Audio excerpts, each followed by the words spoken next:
So what if every single thing that happens to you, like the good, the bad, and even the deeply frustrating stuff, is actually part of a cosmic curriculum? Right, a curriculum that's calibrated to a zero point 0.1 millimeter level of precision. Exactly. It's a wild premise. Welcome to the deep dive. Today we're unpacking a highly specific, totally fascinating philosophical lecture that was delivered on March 15th, 2026. Yeah, this was in Gyeongju, South Korea. Right. And our mission today is to really just understand this unique worldview. We're looking at a blend of intense personal accountability, cosmic cycles, and some pretty bold geopolitical predictions. Absolutely. And just to set the stage, we're looking at this purely to see how the architecture of these ideas actually works. We're impartially exploring this framework where, spirituality and global politics just totally collide. Yeah, it's a fascinating intersection. So, to set the scene for the listener, this transcript we're looking at marks the conclusion of an event called the Seventh Dongangyo. Which translates to a winter retreat, right? Right, a winter retreat. But we really need to understand that this isn't some casual weekend getaway. No, definitely not.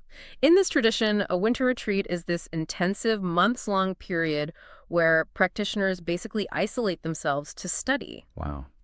And the focus of this specific 2025 to 2026 retreat was something called Hongik Ingen character education. Hongik Ingen. Yeah, That's a foundational Korean concept, isn't it? it is, yeah. It roughly translates to devotion to the welfare of mankind. Oh, okay, got it. So the entire premise of this study period is molding individuals not just to be, better people, but to be actively useful to human society on a massive scale. So the speaker is addressing these students who have just finished this grueling winter study period. And the energy they've gathered during the retreat is framed as the literal fuel for the events of 2026. Yeah, the transition from the end of the retreat into the rest of the year is immediate. It's intense. Because they enter a period called Yeongdongdal, right? Exactly. The text describes this as an evaluation month. Like an audit. Basically, yes. It's a period where beings called sinjungs, which translates to deities or spirits, descend to Earth to audit humanity. Okay, let's unpack this. Because the language used here is incredibly visceral. Oh, it really is. The transcript lays out this stark, uncompromising system of consequence during this Yeongdongdol period. It's a cosmic sorting mechanism. Yeah, the speaker claims that the hard workers, like the people who genuinely dedicated themselves to their studies during the retreat, they receive specific, tangible gifts. Right. They don't just get a general sense of peace. No, not at all. They get good connections, their paths in life are cleared, and they're literally handed opportunities. But then on the flip side, those who slack off the text translates this as people who play hooky. They face immediate, unavoidable consequences. Right, and the speaker says if you slack off a little, you get a flick on the forehead. A flick on the forehead. Yeah, but if you slack off a lot, you get whips. Whips. It frames Earth not as a playground, but as this mandatory, highly structured academy. Think about the last time you hit a streak of bad luck. In a traditional corporate structure, if you aren't hitting your KPIs, your manager puts you on a performance improvement plan, Right. a PIP. Right, right. Under the logic of Yeongdongdal, the universe essentially acts as management. You are undergoing a cosmic performance review. Yeah, that's a great way to look at it. If you've been playing hooky from your spiritual milestones, the universe puts you on a cosmic PIP. And that PIP looks like sudden, personalized hardship. What's fascinating here is the psychological mechanism that underpins this entire system. It all rests on that concept of 0.1 millimeter precision. The idea that the universe doesn't make mistakes. Exactly. The speaker insists the universe operates without a single flaw or oversight. When someone fully internalizes that belief, it entirely deletes the concept of random chance or bad luck from their operating system. Which is wild to think about. I mean, think about how much mental energy the average person spends just frustrated by the unfairness of life. Oh, constantly. We get passed over for promotion, or our car breaks down and we're like, why me? Right. But this philosophy dictates that you must stop complaining immediately because the hardship wasn't an accident. It was a perfectly calculated response to your own lack of awareness. Yes. It replaces the terrifying chaos of a random universe with a highly structured learning environment. But it demands an unbelievable level of mental discipline to look at a flat tire or a lost job and say, this is a 0.1 millimeter precise curriculum designed to correct my specific flaws. It is an incredibly strict environment. The refusal to accept bad luck completely rewires how a person is allowed to react to friction. Which takes us to one of the most provocative and honestly challenging segments of the lecture. Yeah, the interpersonal conflict part. Right.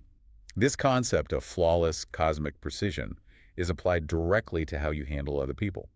The speaker uses very specific metaphor to explain how you must react when someone wrongs you. The slap cheek. Yes. He says if someone slaps your cheek, your immediate reaction must be to ask yourself why you were hit. And the text is absolute on this point. It explicitly states, you never get hit without a reason. Never. The speaker claims a slap happens specifically to wake you up. It is a forced intervention by the universe because you've been ignoring a lesson you needed to learn. The text even applies this to domestic situations, which is... Yeah, it states that even if it is a husband who slaps you, you should be grateful rather than fighting back. Wait, thanking someone for hitting you, that's a really tough pill to swallow. Oh, without a doubt. I mean, I have to push back on this on behalf of anyone listening, because taking that at face value sounds like extreme victim blaming. Right, I totally hear that. It sounds like telling a person who is on the receiving end of abuse that they, brought it upon themselves because they needed a cosmic wake-up call. It is an incredibly jarring concept, especially to a modern sensibility. And just to be clear, we are examining this purely to dissect how the philosophy functions. Right. Absolutely not endorsing violence in any way. Exactly. To understand the architecture of this worldview, we have to look at the psychological tool the speaker is trying to install in the audience. The ultimate goal here is enforcing a radical internal locus of control. Okay, let's define that for the listener real quick. A radical internal locus of control means you believe you have absolute agency over your life, right? Yes. That you are completely responsible for the environments you find yourself in. Precisely. By completely stripping away the victim mentality, even in extreme situations where any conventional society would agree you are a victim, the philosophy corners you. It outright bans complaints. It does. The text explicitly warns that complaining brings about worse environments. Gratitude, on the other hand, opens up wisdom and helps you find answers. So if you're not allowed to blame the person who hit you, and you're not allowed to complain about this situation, your only remaining option is to turn inward. Right. You are forced to turn that insult, that injury, into a tool for ruthless self-reflection. The speaker actually states that society currently is not a place for complaining, and that you must view society positively to grow. It acts as a forced evolutionary pressure. But the mental gymnastics required to maintain that worldview must be exhausting.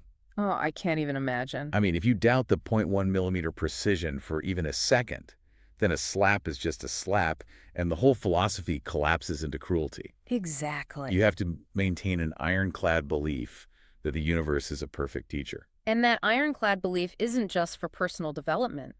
The transcript reveals that this intense micro-level personal preparation, like the refusal to complain, the radical accountability, it's actually a mandatory prerequisite for a massive macro-level event. Right. The speaker pivots from domestic disputes to global geopolitics. And points to a very specific timeline. Here's where it gets really interesting. The speaker highlights July 2026 as a major inflection point for the entire globe. A huge turning point. He tells his followers that leading up to July, all sorts of events are going to erupt globally. It's framed as this period of immense, unavoidable upheaval. But he guarantees that after July passes, the chaos will begin to settle and organize. And he emphasizes that knowing this exact timeline should bring the audience profound comfort, right? Right. He's essentially saying, as long as you're making an effort to study and you're holding on to your gratitude, you will not be punished by the whips during this global chaos. It functions exactly like a roller coaster. Oh, that's a good analogy. Imagine getting on a massive roller coaster blindfolded.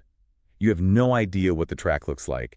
Every sudden twist, every inversion, every drop feels chaotic and terrifying because you just don't know when it ends. Right, you're just bracing for impact. Exactly. Now imagine you've memorized the blueprint of the track. You know the massive drop is coming right after the second loop. So you're prepared. Yeah. When the car starts slowly tipping over the edge, you still feel the gravity, you still experience the plunge, but you don't panic. Knowing the timeline, knowing the drop happens in July, and that the track smooths out afterward, changes your entire psychological response to the ride. If we connect this to the bigger picture, providing a specific month like July 2026 is a brilliant stabilizing mechanism for a movement. Yeah, so.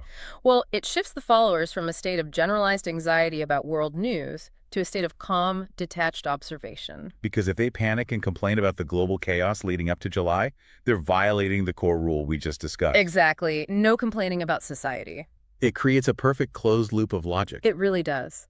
The global upheaval is reframed as just another perfectly calibrated event by the universe. So the followers are basically instructed to watch the world erupt without getting emotionally swept away. Yes, secure in the belief that their internal discipline has shielded them from the fallout. But the text doesn't just stop at waiting out the storm. The ultimate purpose of surviving this July 2026 inflection point is to build what comes next. And the ultimate goal for this movement, the thing they are preparing to build, is Korean unification. Right. The lecture moves from spiritual preparation to concrete societal strategy. The speaker directly addresses a specific group of skeptics. Defectors. But we should clarify, he's not talking about defectors from North Korea. No, he's talking about former students who quit studying his teachings, which he refers to as the Jungbub. Or the righteous law. Let's clarify Jungbub for a second. The way one studies this righteous law is by absorbing these specific lectures, understanding how nature and society operate under this precise framework, and applying it to their daily lives. Right. But the speaker calls out people who abandon this study. He says they quit because all they cared about was when North and South Korea would unify. They were entirely focused on the date. Yes. And he draws a very sharp line regarding his own identity here. He states unequivocally, "I am not a fortune teller who just guesses dates. I teach how to guide society." It's like these defectors were treating a profound philosophical framework as a geopolitical slot machine. Oh, exactly. They kept pulling the lever, hoping the dials would land on unification. Happens today.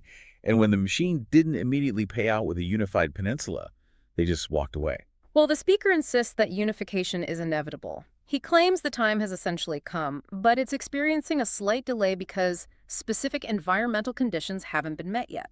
So it's still about that cosmic timing. Right. And he stresses that obsessing over the date misses the point entirely.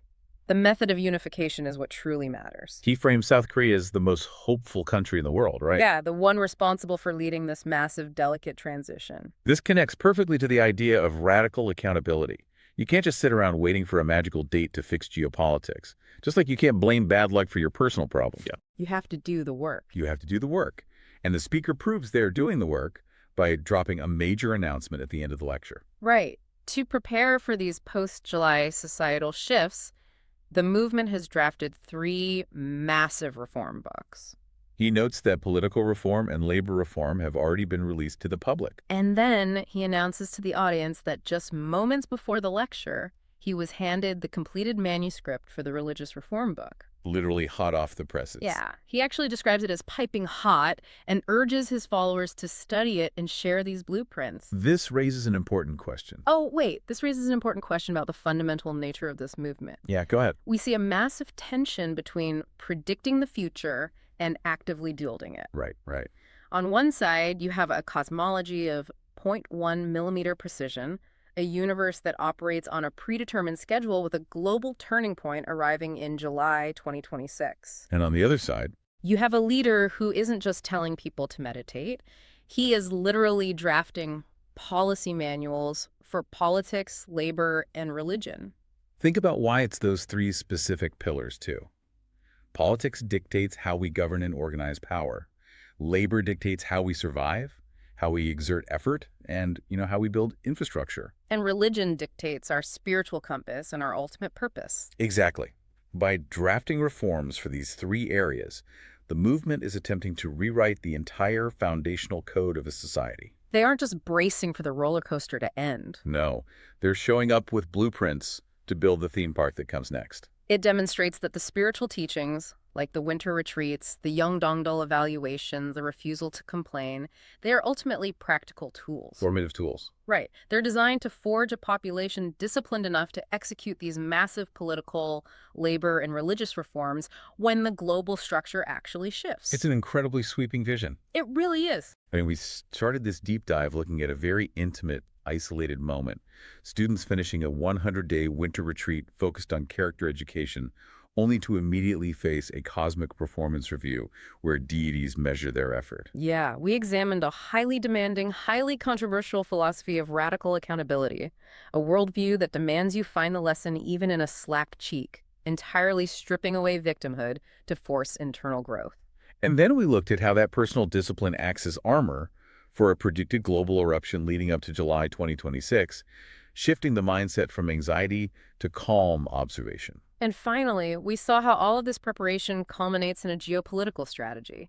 Not waiting for a fortune teller's date for Korean unification, but actively drafting the political, labor, and religious frameworks required to rebuild society.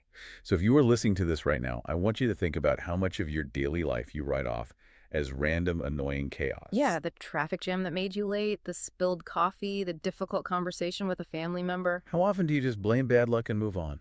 The underlying challenge of this text, regardless of whether you buy into the specific dates or the cosmology, is the demand to take extreme ownership of your reality. It challenges you to stop seeing yourself as a passive victim of your environment. Absolutely. So we want to leave you with a final thought to mull over today.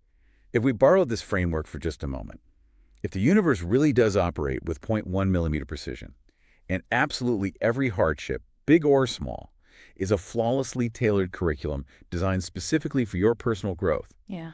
what is the most frustrating thing in your life right now actually trying to teach you? Thank you so much for joining us on this deep dive.